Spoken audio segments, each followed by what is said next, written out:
इन काफिरों से कहो कि भला देखो तो, अगर अल्लाह तुम्हारे कान और आंखें छीन ले और तुम्हारे दिलों पर मोहर लगा दे तो अल्लाह के सिवा कौन सा माबूद है जो तुम्हें ये नेमतें फिर बख्शे।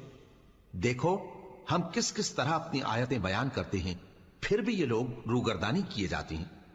कहो कि भला बताओ तो, अगर तुम पर अल्लाह का अजाब बेखबरी में या खबर आने के बाद आए तो क्या जालिम लोगों के सिवा कोई और भी हलाक होगा।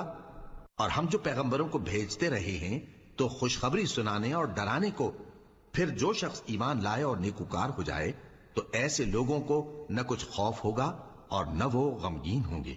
और जिन्होंने हमारी आयतों को झुटलाया उनकी नाफरमानियों के सबब उन्हें अजाब पहुंचेगा।